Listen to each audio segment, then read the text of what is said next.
starting yet. He's got to say something. Like, he forgot. Just hold on. What's up, Earthlings? Matthew East. We're off topic.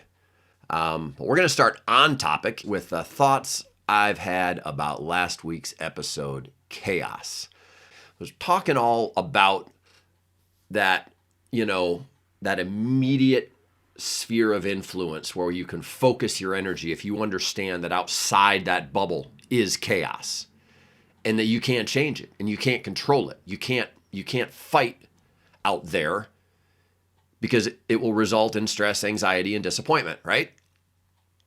You got to stay in here where you can find your focus and your peace and then your flexibilities and your options within that area. And ultimately, as I think about that idea, that area is where the small changes, where the chaos theory, the butterfly effect, has the greatest impact anyway. Imagine a tiny change close to you and how then your path from that point progresses and how far apart where you would have been and where you're going to be now could possibly be, as opposed to the stuff outside the sphere.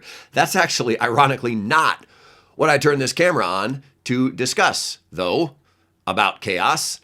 What I'm thinking about this morning is, where's the boundary? If you've got this bubble, if you've got this place where chaos is not as chaotic, where you can make changes, you can make impact, and then you've got this massive area where you cannot, what's the boundary like? And I feel like that is the place of stress. I was thinking like, okay, I know I can control this thing. I'm not sure if I can control that thing. But what if I'm trying to control stuff right there on that bubble? I think that's, even with the best intentions, because I was admonishing myself good-naturedly. I'm a relatively kind to myself person generally. I'm not into masochism, mental or physical. More the B and the D than the S and the M, I've heard. But I was admonishing myself for being bad at what I was talking about, like trying to control too much. That's the D, by the way. But then I was like, no, but I am really... I mean, the idea came from how I try to live my life, so it can't be that bad, right? Well, why does it feel bad? I think I know why. I think it's because defining the boundary between control and chaos, or what you can control and what you cannot, is maybe the hardest thing. I think too, the more at peace, the calmer you are, the more you exercise control in the smallest area, I think maybe your bubble expands a little bit. You find a little more predictability because you're focused on things that you can change. You make those changes. Everything starts to make sense. And now you go one step beyond that and you say, well, maybe I can make a change out here. The more you focus on what you can change, the more you can change. Maybe your bubble expands. I think it's when you're sitting inside a small bubble, looking at the big stuff on the outside. That's where the life coaching guidance comes in to say, bring it in, bring it back to what you can, and then maybe your bubble expands. I didn't talk about the size of bubbles. I think this is clear though. Like that sphere where you can make impact is different for different people, but everybody starts small. So the people who have the larger space, right? Like they're the ones that step out incrementally to create that space. And I think that's a really important part of last episode. I was going to say last week, but it's this 10-day thing. The episode on the 27th of May. Here we are on June 7th. But the episode that we just did is really about understanding how not to get outside the bubble. The next step is defining the bubble itself, because where I'm bad is maybe getting a little too aggressive with the boundary of my bubble. Neither of which, ironically, is the B from the other thing. I'm real good at knowing what's on the inside and focusing on that. I'm real good at knowing what's on the outside. The gray area in between is the challenge. That's probably the challenge for everybody, and maybe that'll help make more sense of even what I said last time. Anyway, we're going to get into This episode's off topic, but I wanted to say that because I think it's a really big part of last time. And hope that makes sense to you guys. Enjoy it, but let's move forward. You guys ready for an intro? Here we go. All right, Earthlings, it's time to actually get off topic. Are you ready? Ironically, this topic wasn't decided upon until I'd taken the first few breaths and spoken the first few sentences of the episode you're about to listen to. It was all spontaneous, done in one take, but that's just a testament to just how interesting this new idea is. The idea is breathing. Listen and experience how something that we do every day we might be doing wrong, and what we could be doing better, and how our lives might be enriched by the power of the human breath. Here we go. Off Topic starts now.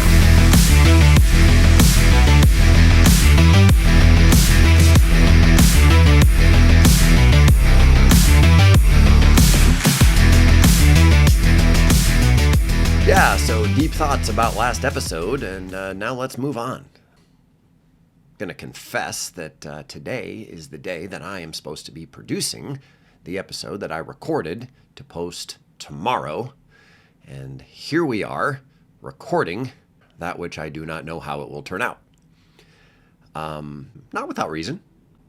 Busy stuff going on, helping my brother with some pets, and doing some other personal stuff, and just having a to-do list over and over and over again. So sometimes you get to a point where that causes you to wake up and realize, shit, I may have missed something.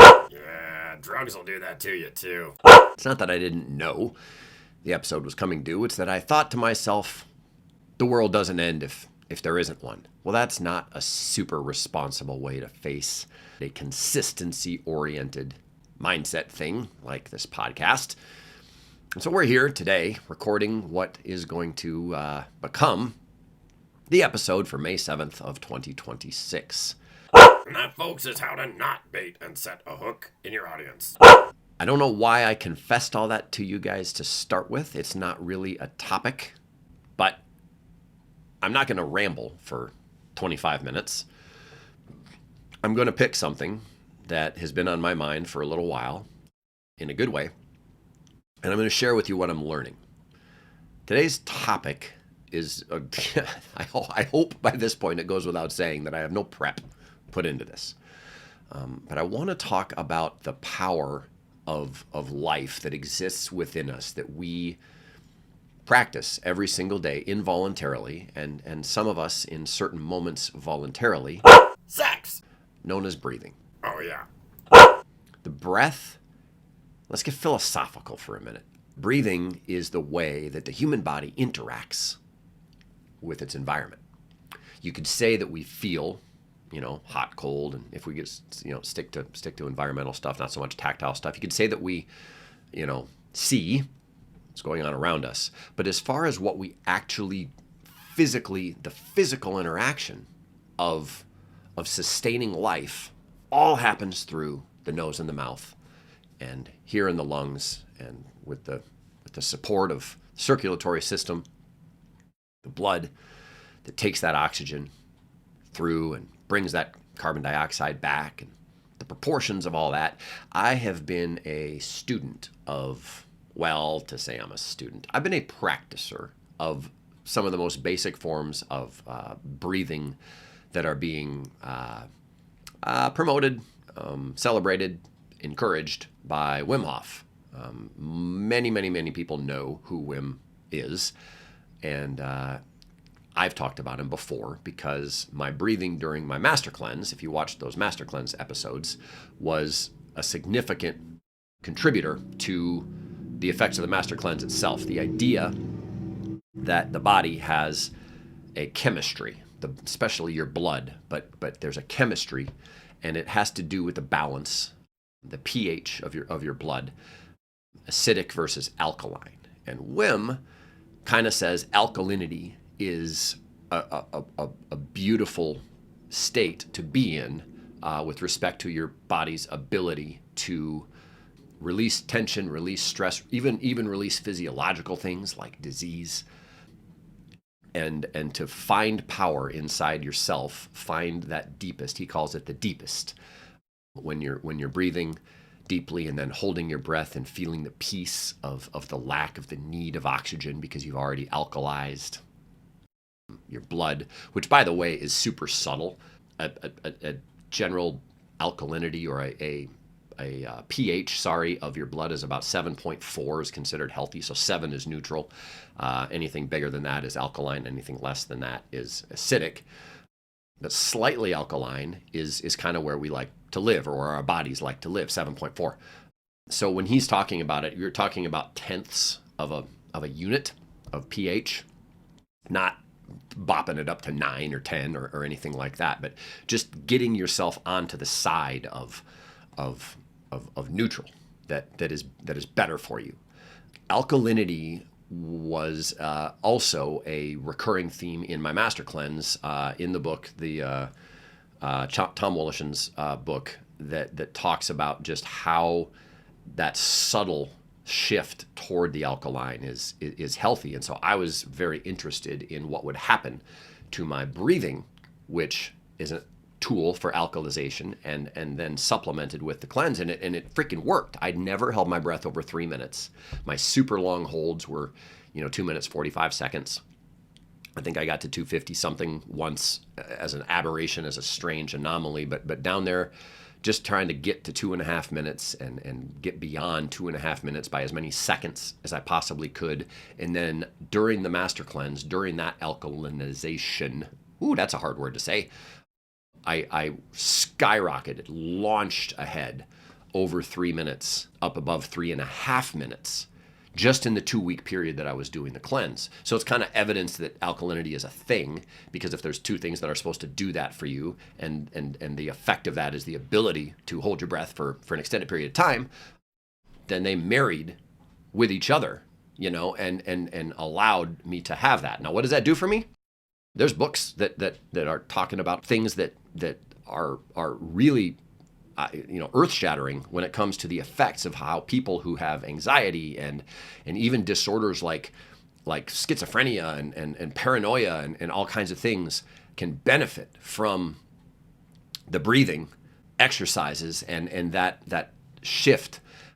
But then you get deeper into the breathing, and there's sometimes alkalinity is good, sometimes oxygen is good, and other times carbon dioxide is good, because the carbon dioxide that's in your lungs maybe you don't let it all release because you don't exhale all the way, allows your next inhale, it limits it. And because it's limited, and because there's less oxygen in the inhale, then it causes your blood to need to become more efficient. It need to be better at absorbing oxygen. And then the better your blood gets at absorbing oxygen, then when your breathing exercises are over, due to the carbon dioxide you've retained, which is supposedly poison to the body, what you realize is what you've done is actually conditioned your blood to be healthier and more efficient for other things. Everything overlaps. Everything from where you breathe, how you breathe, in through your mouth or in through your nose. Nose breathing is supposedly way, way cooler and way, way better for you than mouth breathing. And it all goes to the same place, right? There's doctors that say that. But then there's the idea that the nose is a filter, and it's also a temperature regulator, and there's also nasal channeling that sends oxygen to different sides of your psychosomatic or autoimmune systems in your body, all this subconscious stuff that we're not really supposed to be able to control. And you realize that your body is actually built to control a lot more than you think, and that we've kind of made it dormant over years and made systems that are supposed to function a certain way, we've kind of rendered them insignificant. It's wild when you get into looking into this stuff. And what I want to say about it today is not that he's particularly smart, that there's just realms of physiology, of human physiology, that we are not in touch with. There have been studies done, you can read ancient texts from thousands of years ago. Slightly more likely that someone would read them to you, that discuss some of this breathing stuff. You can look at Native American tribes that had practices of forcing their young, their infants, to breathe through their nose by closing their mouths when they would breathe and turning it into an involuntary sorry, bang the desk there, in an involuntary thing where you're automatically breathing through your nose, and how much your sinus structure and your facial features actually conform to the oxygen flow that needs to go through your nose, and it creates a healthier passageway, which then benefits you for the rest of your life, with everything from physical fitness to freedom of disease. So you got ancient, you got native stuff both in North America and around the world. Then you've got more recent studies and things down to like 100 years ago, where doctors were experimenting with and then using breath therapy to treat all kinds of things. And then mysteriously, all of those treatments just poof, like vanish. Just like Elvis, and around the same time. Coincidence? I think not. And like, where did they go and why? I have vocalized a suspicion over time that we have a huge money driving force underneath, pretty much everything that happens in the world, but in America in particular, in a free market society, and that what has become big pharma, that wants to treat everything with drugs that suppress symptoms rather than eliminate them, particularly, because that's what generates long-term use. Those types of ideas, if that stuff's going on under the surface long time ago, and the world around us, the money-making, functional pharmaceutical industry, it's going on behind the scenes, is saying, well, we're not going to be able to treat this with a drug if someone else is treating it with a breath rhythm. So let's, debunk the breath rhythm, make it seem stupid, and then let's get our drug out there and let's let people pop a pill, which is way easier than a certain kind of, whether it be meditation. It's kind of a weird word. Some people like it, some people don't. I hesitate to use it, but a breath technique of sorts. And let's make sure that people don't believe in that, so that the drug gets bought, because we want to make money. Well, everybody that wants to make money wants to discredit the things that might be alternative solutions to the problem that you're solving by buying a product. And that's not wrong necessarily, but it doesn't make it the best choice. So it's like, who's going to blame the people who make the drugs for doing this? But the more money you have, the more power you have, the bigger your sphere of influence that you have. That has to do with chaos. Last time we all have a small sphere, but more money, more power, you can start influencing more. You can get into the media, you get into the news, you can get into the doctors' heads, and you can make your own studies. Shoot, you can conduct your own studies that disprove things and prove other things, and make your solution seem like the best one. Which just might be a little less entrepreneurial and a little more criminal. All of that is driven, of course, by the almighty dollar and the desire to make more of them. But breathing is one of those things that has been around forever, and it's free. Not every technique, that I'm learning about and reading about is super easy for someone to just jump into and execute. But at the same time, they're out there. There's Tumo. It popped into my head just now. There's Wim Hof, and then there's a score of other techniques or tricks or things that you can look up and read about throughout the history of mankind that promote breathing through the nose, breathing with certain rhythms, understanding how things that we have forgotten about in our bodies actually are designed to work, and how to make those things happen. It's all super profound and kind of mind-blowing when you start digging into it. But I am excited about breathing, not only because it's impacting my personal life, like what I'm doing with myself right now, in a time of great transition. There's a lot going on that is not, it's not the most relaxing time, but realizing that I can sort of self-medicate through that stuff, not really have to feel the effects of stress or anxiety, except in moments and with related to certain specific things. But even then, when you feel them, recognizing that you've got tools in your proverbial toolbox to combat those things, just ideas like optimism and creativity and belief in positivity. But how do you maintain those things? I believe with all my heart that much of it comes from having developed over time a personal control and I'm really excited to experiment further with it over the way that I breathe. I was breathing Wim Hof's method prior to my cold plunges back when I was in my buddy's plunge tub. That's an episode that is going to come soon. I want to get the cold plunge episode in front of you guys. It's been a while since it's been recorded. It just popped into my head. I'm gonna go find it because it was probably 80% complete right about the time I got called back into aviation and began pursuing other things than the podcasts. But the cold plunging is beneficial in and of itself. The breathing is beneficial in and of itself. You put the two together, the breathing, bereaving. There are many ancient Asian texts that proved they bereaved in breathing. Yikes. The breathing prepares you for the cold plunge, and then the cold plunge does its own activation of, forces a level of breath control and things that when your body wants to hyperventilate because of how cold it is. And all of these things interlacing to unleash potential in our bodies that centuries of getting better at things as a culture, as a society, has caused us to forget. Just the idea that like farming was a super efficient evolutionary process that allowed more people to be fed by less people kind of used to be a 1-for-1. Like go get your food.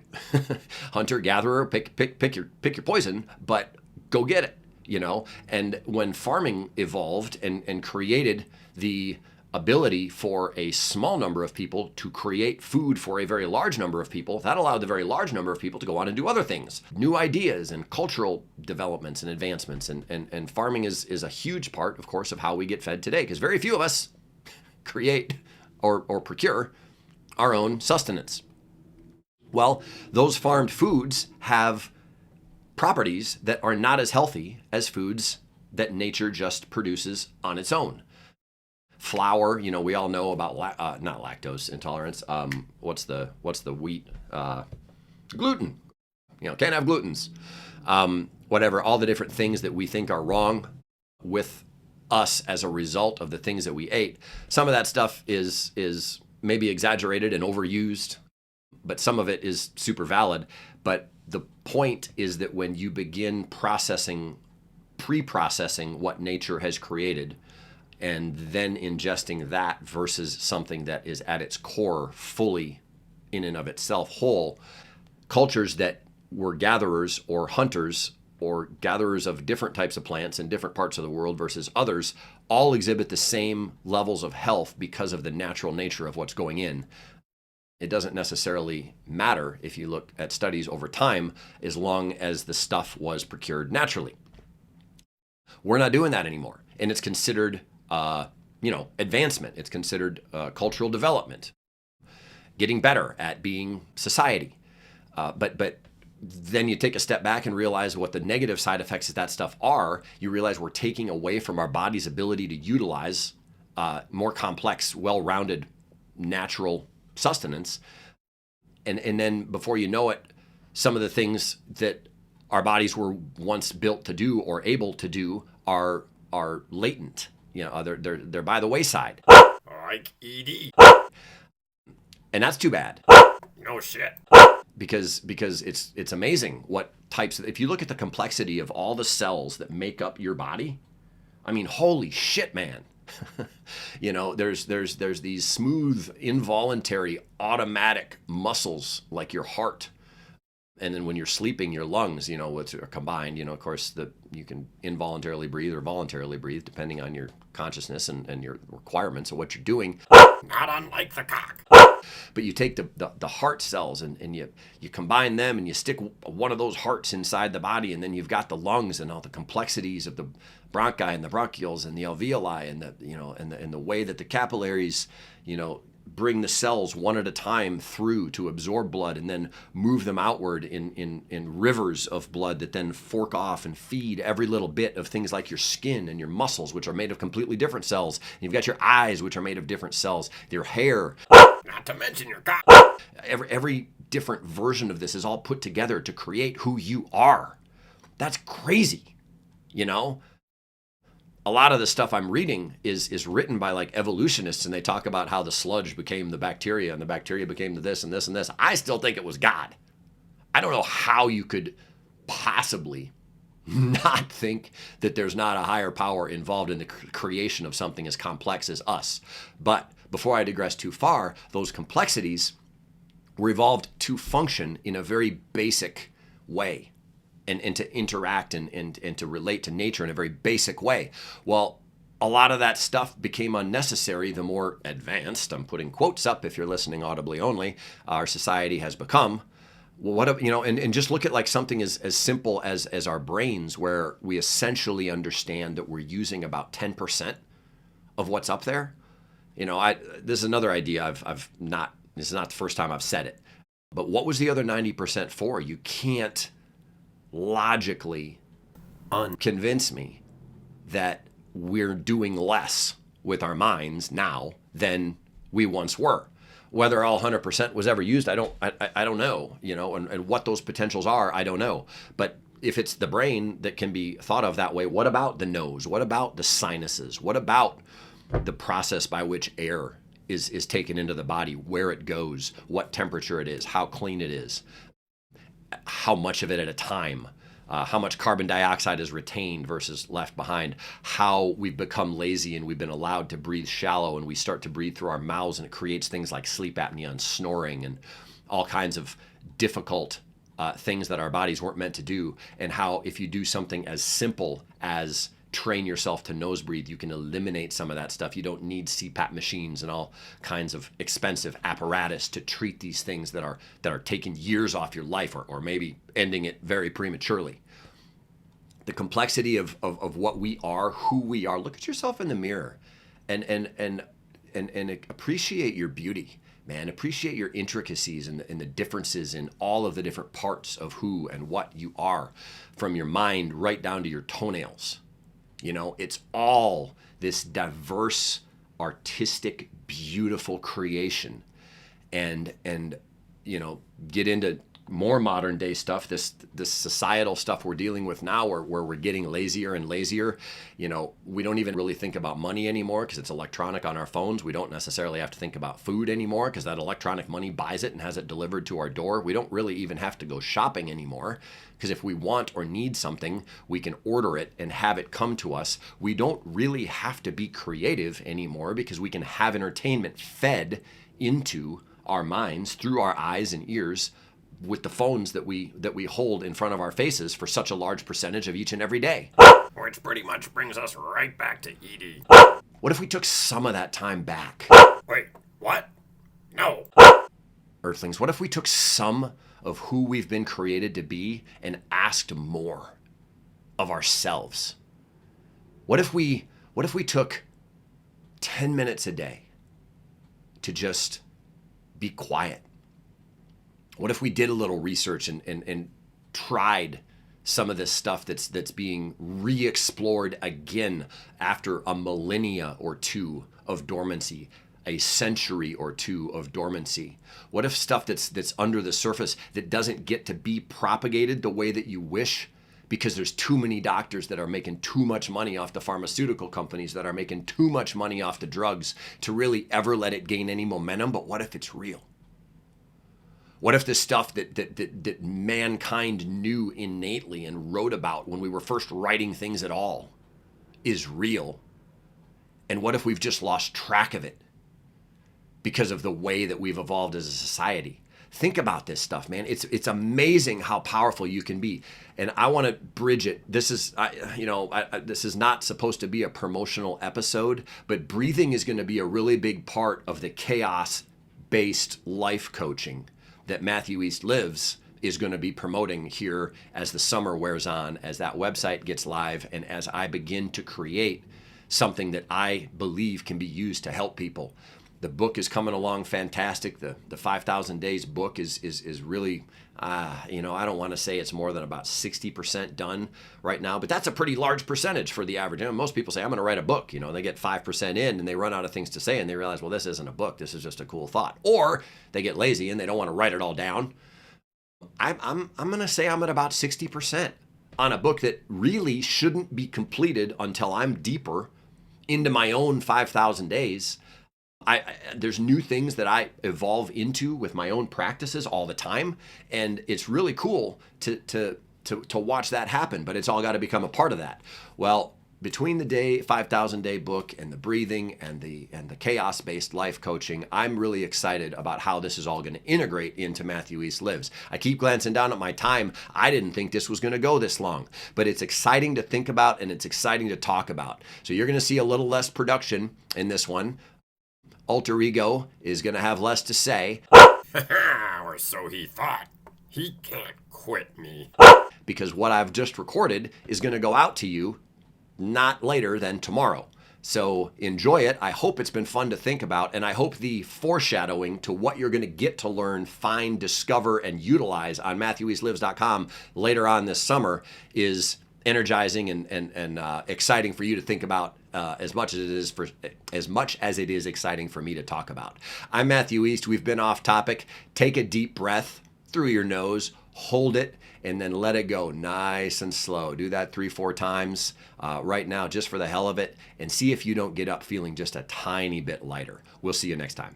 All right, Earthlings, thanks for being here. Thanks for sticking with me. And if you made it this far, why not take it a step further and give me a quick subscribe? I'm going to show you energy, diversity. We're going to make you smile and laugh and think in this rebirth of Off Topic. We're finding our groove here in 2026, and we're going to get you 3 episodes a month on the 7th. So look for us on the 7th, 17th, and 27th. Also, check out the email address and phone number on your screen if you'd like to participate. Take a screenshot, write it down, replay it, whatever you got to do. But reach out. I'd love to hear from you. This is Matthew East signing off, and we'll see you next time.